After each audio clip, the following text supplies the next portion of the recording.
यह कहानी उन दिनों की है जब भारत के सबसे महान सम्राटों में से एक सम्राट हर्षवर्धन राज किया करते थे। सम्राट हर्षवर्धन के दरबार में एक से बढ़कर एक विद्वान उपस्थित रहा करते थे। एक दिन उनके दरबार में विद्वानों की भीड़ लगी हुई थी। उस सभा में तरह तरह के प्रश्नोत्तर हो रहे थे। कोई भी व्यक्ति अपना प्रश्न पूछ सकता था। सभा में एक छोटा बालक भी उपस्थित था। बालक ने हाथ जोड़कर अपना प्रश्न पूछने की सम्राट से अनुमति मांगी। अनुमति पाकर बालक ने सम्राट को प्रणाम किया और बोला, मैं जानना चाहता हूँ कि बुद्धि मनुष्य के किस अंग में निवास करती है। प्रश्न सुनकर बहुत से विद्वान बालक पर हंसने लगे। कुछ ने कहा, महाराज, बुद्धि मस्तिष्क में रहती है। कुछ और विद्वानों ने कहा, हमारे विचार से बुद्धि हृदय में रहती है।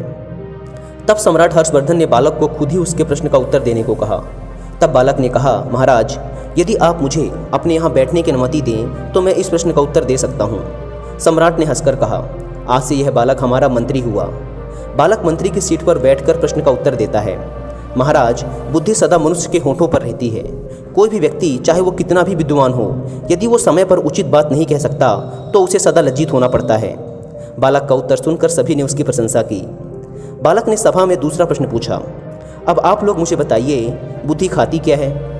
यह सुनकर कुछ विद्वानों ने बालक का उपहास उड़ाते हुए कहा, क्या बुद्धि कोई आदमी या जानवर है जो कुछ खाएगी? ऐसे बेकार के प्रश्न पूछकर तुम हमारा समय बर्बाद मत करो। यह सुनकर बालक ने अपने प्रश्न का उत्तर दिया, महाराज, बुद्धि समय खाती है। जो लोग बिना विचारे जल्दबाजी में कुछ बोलते या करते हैं वे मूर्ख होते हैं। बालक का उत्तर सुनकर सम्राट ने कहा, बालक, तुम सचमुच विद्वान हो।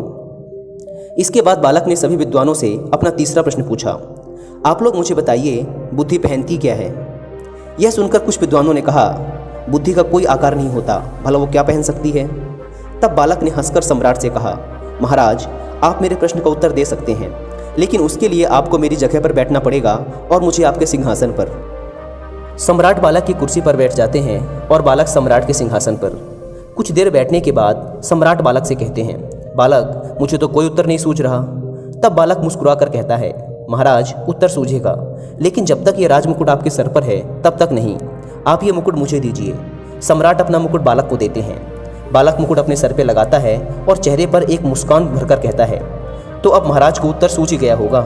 यह सुनकर अचानक सम्राट हर्षवर्धन को एक चेतना आती है और वो बड़ी तेजी के साथ ठहाका मारकर हंसते हैं और कहते हैं, अब मैं समझ गया कि एक बुद्धिमान व्यक्ति के लिए कुछ भी असंभव नहीं।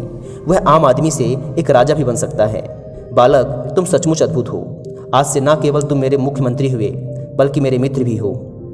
दोस्तों, क्या आप जानते हैं ये बालक कौन था? आगे चलकर यह बालक महान कवि बाणभट्ट के नाम से प्रसिद्ध हुआ, जिसने हर्षचरित व कदम्बरी जैसे उपन्यास लिखे।